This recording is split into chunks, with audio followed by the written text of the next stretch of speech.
और आज के प्रोग्राम का तारुफ हमारी टॉप स्टोरी आज की होगी बुशरा बीबी, इमरान खान की अहलिया जो जेल में है, और अलीमा खान ग्रुप जो इमरान खान की बहन है। इन दोनों के ग्रुप्स के दरमियान शदीद इख्तलाफात हैं और उस पर हम आज बात करेंगे।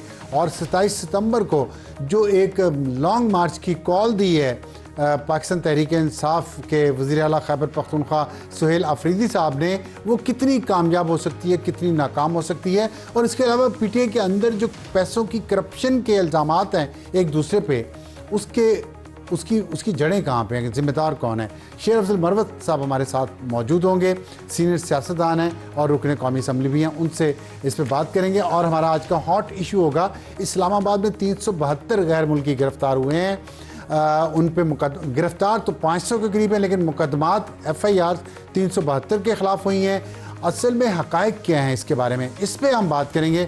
हमें ज्वाइन करेंगे हमारे क्राइम रिपोर्टर समा के इस्लामाबाद के कमरुल मुनव्वर साहब, और उनके साथ होंगे शेर अफजल मरवत साहब जो दूसरी तरफ के वकील भी हैं। और इसमें बड़ी दिलचस्प स्टोरी है ये, अगर आपको थोड़ा इसके बारे में अगर आप फॉलो अप कर रहे हैं, कि पाकिस्तान फॉरेन इन्वेस्टमेंट अट्रैक्ट करने की कोशिश कर रहा है दूसरे मुल्कों से। लेकिन यहाँ पे इतने फॉरेनर्स क्या कर रहे थे एक बिल्डिंग में, अचानक जो गिरफ्तार भी हो गए FIA ने और फिर NCCI ने और इस्लामाबाद पुलिस ने उन पर मुकदमे भी किए, और आपस में ये लड़ क्यों रहे हैं, असल कहानी क्या है, ये बताऊँगा मैं आपको हॉट इशू में। और हमारा आज का एडिटोरियल होगा अफसरशाही कैसी होती है, अफसरशाही ऐसी होती है जो आपने देखा। इस्लामाबाद का एक विजुअल जो वायरल हुआ है, और पाकिस्तान की पर कैपिटा इनकम क्या है, और नॉर्वे का वज़ीर ख़ारजा इस्लामाबाद कैसे पहुंचता है, उसकी वहाँ की पर कैपिटा इनकम कितनी है, ये बताएंगे हम आपको आज के एडिटोरियल। और सबसे पहले हमारी आज की टॉप स्टोरी, बुशरा बीबी और अलीमा खान ग्रुप में शदीद इख्तलाफात, और 27 सितंबर की तारीख करीब आ रही है जो खैबर पख्तूनख्वा के वज़ीर आला सुहेल अफरीदी ने दी है। और उन्होंने दावा किया है कि 20 लाख लोग लेकर वो इस्लामाबाद आएंगे। हमें ज्वाइन किया है शेर अफजल मरवत साहब ने, सीनियर सियासतदान है, रुकन कौमी असम्बली हैं, और उनसे हम बात करेंगे। उन्होंने बहुत सारे इल्ज़ामात लगाए हमारे प्रोग्राम में भी माजी में, जो कि अब आके लगता है और लोग पार्टी के अंदर, PTI के अंदर वही इल्ज़ामात दोहरा रहे हैं। और उनमें एक मिशाल यूसुफजई है और शंदाना गुलजार है, उन्होंने वही पैसों की खुर्द बुर्द के इल्ज़ामात PTI के लोगों पर लगाए हैं, जिनके बारे में शेर अफजल मरवत कई महीनों तक बात करते रहे और तनकीद का निशाना भी बनते रहे। मरवत साहब बहुत शुक्रिया हमें ज्वाइन करने का। ये बताइएगा कि आपने जो इल्ज़ामात दिए लगाए कि पैसे लेकर टिकट दिए गए, फिर बाहर से 40 करोड़ रुपया शायद आया यहाँ पाकिस्तान में लोगों को जो कैदियों में तकसीम करना था उनकी फैमिलीज़ में, लेकिन ये सारा खुर्द बुर्द हो गया। तो और ये आपकी पार्टी के लोग मज़ीद कह रहे हैं इन हालात में, जब ये इल्ज़ामात लगाए जा रहे हैं एक दूसरे पे, और दूसरी तरफ से सलमान अकरम राजा ने भी सख्त ज़ुबान इस्तेमाल की है मिशाल यूसुफजई के ख़िलाफ़, लोग ये कह रहे हैं कि ये बुशरा बीबी और अलीमा खान की असल में लड़ाई है, तो लेकिन इनकी प्रॉक्सीज़ के ज़रिए हो रही है, ये दुरुस्त है? बहुत शुक्रिया, आपने मदऊ किया। ये बात दुरुस्त है कि मिशाल यूसुफजई के हवाले से जो भी मेलेस है या जो भी गुस्सा है, वो इसकी वाहिद वजह ये है कि उनका ताल्लुक़ बुशरा बीबी से है, और काफ़ी ज़ोर लगाया गया कि इनको टिकट न मिले। जब खान ने कह भी दिया था कि मिशाल यूसुफजई सेनेटर बनेगी, तो ये गए और बहने और राजा साहब और इन्होंने जुनैद अकबर ख़ान, जिन्होंने प्रोवाइड किए थे जो एंडोर्स करते हैं सेनेट के कैंडिडेट की, एक प्रपोजर होता है, एक सेकेंडर होता है, तो इन्होंने कहा जी आप उनको विड्रा कर दें और हम कोई और नाम ले आएंगे। तो जुनैद अकबर ख़ान ने उस वक़्त भी इनकार किया था। फिर बाद में आपको याद होगा जुनैद अकबर ख़ान ने इसके लिए, मिशाल के लिए, उन्होंने कहा कि मैं खान का हुक्म मानूंगा। खान ने कहा तो अच्छा, वो खान साहब ने कहा था कि मिशाल यूसुफजई को टिकट देना है, तो जुनैद अकबर ख़ान पे प्रेशर डाला गया सलमान अकरम राजा ग्रुप की तरफ से, अलीमा खान ग्रुप की तरफ से कि इनको ना लें, लेकिन वो उन्होंने अच्छा। फिर इसके बाद जो है फिर खान को कहा गया कि मिशाल यूसुफजई जो हैं, सलमान राजा साहब और इन दोनों ने कहा कि ये बहुत ज़्यादा जो हैं तनकीद करती है, आवाज़ उठाती है। किसा मुख्तसर ख़ान की तरफ से इन्होंने फिर मुबैना आर्डर दिया कि ख़ान कहता है इस मिसाल यूसुफ़ज़ई को निकाल दें। अब ये सारी चीज़ें जो हैं झूठ मूठ पे मबनी थी। फिर मिसाल गई ख़ान के पास और ख़ान को सारे हालात बताए। मिसाल का यह दावा है कि फिर सलमान राजा साहब ने ख़ान के सामने मुझसे माफ़ी मांगी। ये और फिर जो शानदाना ने बात की। आप ये कंफर्म कर रहे हैं कि ये बुशरा बीबी और अलीमा खान की लड़ाई है? ये आज से तो नहीं है। ठीक है। तो इस लड़ाई की वजह से अब जो 27 सितंबर को ये लेके यहाँ पे आ रहे हैं एक रैली मार्च इस्लामाबाद, आप समझते हैं कि ये कामयाब होगी इन इख्तलाफात के बाद? इतने शदीद इल्ज़ामात जिसमें पैसों के भी इल्ज़ामात हैं। गुजारिश ये है कि सिर्फ यही इख्तलाफात तो नहीं है, और क्या? ख़ानदान के अंदर इख्तलाफात हो गए और अपने इंटरेस्ट की बात है। कुछ लोग इनसे वाबस्ता है, कुछ लोग बुशरा बीबी से वाबस्ता है। लेकिन पार्टी में केपी में भी 3 ग्रुप बने हुए हैं। एक ग्रुप सुहेल अफरीदी साहब का है और जिनको तायीद हासिल हैं असद कैसर साहब की, जुनैद अकबर ख़ान की और आतिफ ख़ान की। एक ग्रुप जो हैं वो उन 40-45 MPs का है जिन्होंने जो है कुल एक्सप्रेसली जो हैं इन्होंने रिज़ाइन किया और इख्तलाफ जो हैं मीडिया पे आके बताया। एक ग्रुप जो हैं जो मैं समझता हूँ वो है अली अमीन खान गंडापुर का। वो भी एक स्ट्रांग ग्रुप है और बड़ा उसका असर रसूख है। सूबाई सदर रहे हैं, चीफ मिनिस्टर रहे हैं और तकरीबन 90% लोगों को टिकट भी अली अमीन खान ने दिए हैं। अब ये मार्च के मामले पर भी सुहेल अफरीदी साहब जो हैं वो तनहा अपने ऊपर ही इन्हिसार होगा मार्च के लिए। लेकिन सुहेल अफरीदी साहब से हमारी मुलाकात हुई तो उन्होंने कहा कि वो इन तमाम ग्रुप्स के इख्तलाफात को ख़त्म करके सबको एक प्लेटफॉर्म पे ले आएंगे और ये बहुत ही बड़ा मार्च होगा। देखिए, इख्तलाफात ख़त्म पहले करने चाहिए थे, मार्च का ऐलान बाद में होना चाहिए था। लेकिन इख्तलाफात जो हैं वो अब दुश्मनियों में तब्दील हो चुके हैं। अच्छा। इतनी देखिए ना जी, ज़बान की जो काट होती है, जो ज़बान से इल्ज़ामात निकलते हैं, जिस तरीके से ये जो इख्तलाफात है। अभी ताज़ा मैंने वो घड़ियों की चोरी की बात की थी शहबाज गल साहब की तरफ से। घड़ियों की, मोबाइल फ़ोन की, सॉरी मोबाइलों की 2 मोबाइल चोरी की। घड़ी भी चोरी की शहबाज गिल ने? घड़ी एक और साहब ने चोरी की है लेकिन उसके कहीं किसी और वक्त जिक्र नहीं। तो अभी घर शहबाज गिल साहब कौन से साहब वो बाहर गए हैं? हाँ जी, वो भी बाहर जा हाँ बाहर घड़ी चोरी। खान साहब की घड़ी चोरी की किसी और की? खान साहब की घड़ी नहीं थी। लेकिन पीटीआई के इंतहाई मोतबर एक अमीर शख्स की घड़ी थी।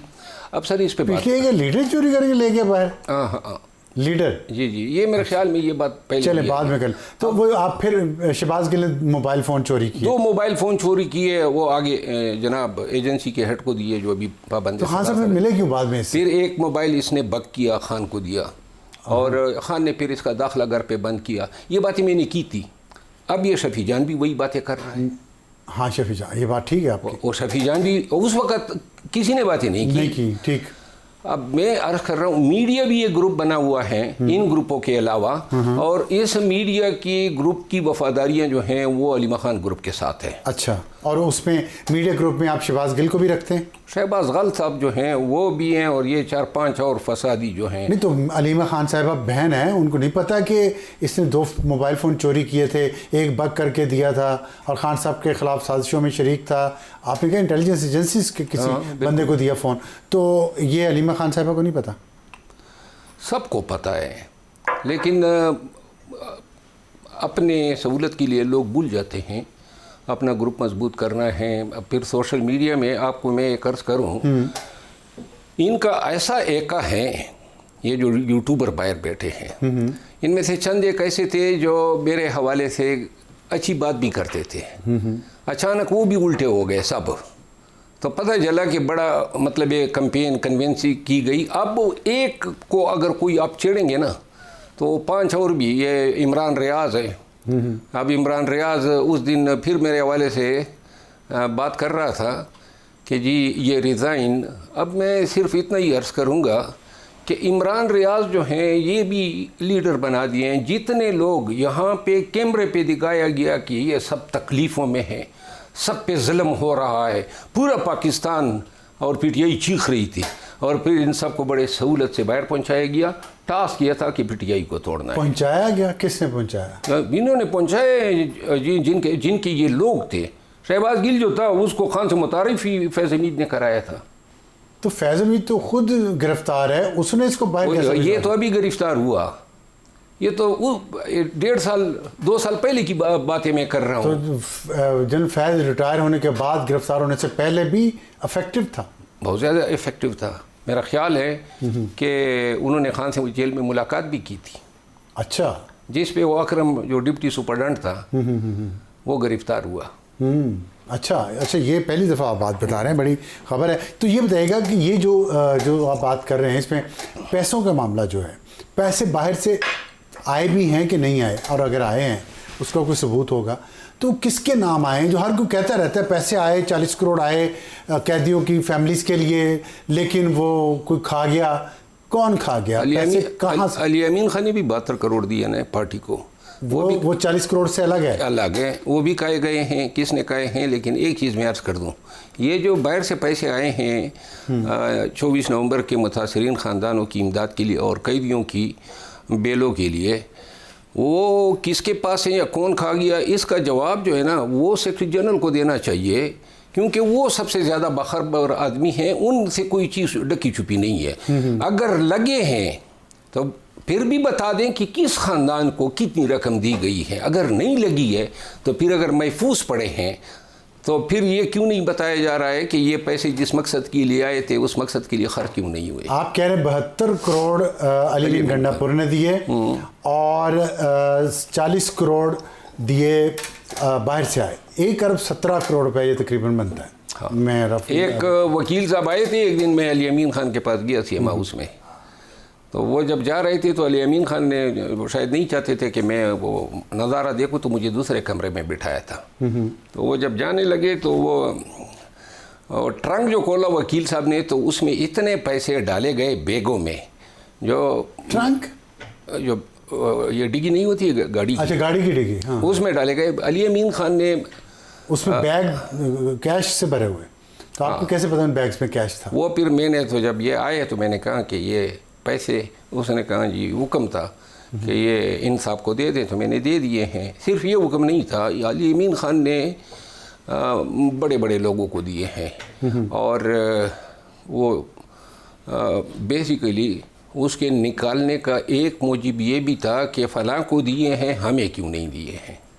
नहीं, तो ये बात तो फिर घूम फिर के उस ग्रुप पे आ जाती है, या ग्रुप पे जो वकीलों के जो पीटीआई के ऊपर इस वक्त मौजूद है। वकील भी अलीमा खानम ग्रुप के हैं सारे, जितने वकील हैं, मतलब जिसमें गौहर साहब भी हैं, जिसमें सलमान गौहर साहब वकील नहीं है किसी केस में खान का। गौहर साहब जो वकील खान साहब के हैं, तो वो सलमान सफदर साहब हैं या सलमान राजा साहब हैं। हाँ, ये दोनों जो हैं, ये सलमान राजा तो कह रहे मैंने पैसों के बगैर की है वकालत। मुझे इसका इल्म नहीं है, मुझे इसका इल्म नहीं है कि उन्होंने बगैर पैसों की हैं या चार्ज फीस ली है।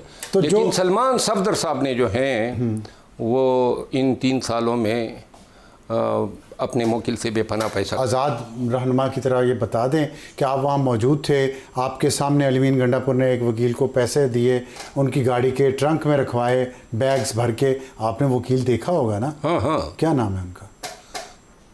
देखें, वो वकील साहब से कोई पूछ लेना। नहीं, वो वकील तो आपने 2 बताए हैं कि जो केस करते हैं खान साहब के, सलमान अकरम राजा और सलमान सफदर, इन दोनों में से एक हो सकता है ना? ये देखिए, मैं आपको अर्ज़ करूँ ना, मुबैना तो ये अली अमीन खान से आप इसकी तस्दीक कर लेना। अब तो वो सीएम नहीं है। अली अमीन आते नहीं है मीडिया पे ना, लेकिन आपने देखा है और आप ये बात कर रहे हैं। देखिए, दोनों पे भी शक होगा ना कि कौन ले गया इतने पैसे। 72 करोड़ रुपया अली अमीन गंडापुर ने आपके मुताबिक सिर्फ वकीलों को दिया। 72 करोड़ नहीं, टोटल वकीलों के पास नहीं गए हैं, इसमें तकरीबन वकीलों के लिए बहुत सारा पैसा बाहर से भी आया। चले, तो फिर तो उस वक्त शिबली फराज साहब डील करते थे। शिबली फराज साहब वो फीसें दिया करते थे, और दूसरी डील करने वाली यही मिशाल यूसुफजई थी। मिशाल को भी पता है कि उस ज़माने में भी खुर्द-बुर्द होती थी, अगर वकील को करोड़ देने हैं तो 15 से 20 लाख 25 लाख कमीशन भी रखा जाता था। मिशाल यूसुफजई भी कमीशन रखती थी? नहीं, शिबली फराज भी कमीशन रखती? नहीं, ये दोनों नहीं रखते थे। हाँ। लेकिन दरमियान के और भी लोग थे, वो भी शायद इनके अलावा भी बीच में इनके और वकीलों के दरमियान वकीलों के और इनके बीच भी वकील है, तो वो भी अपना हिस्सा रखते थे। क्या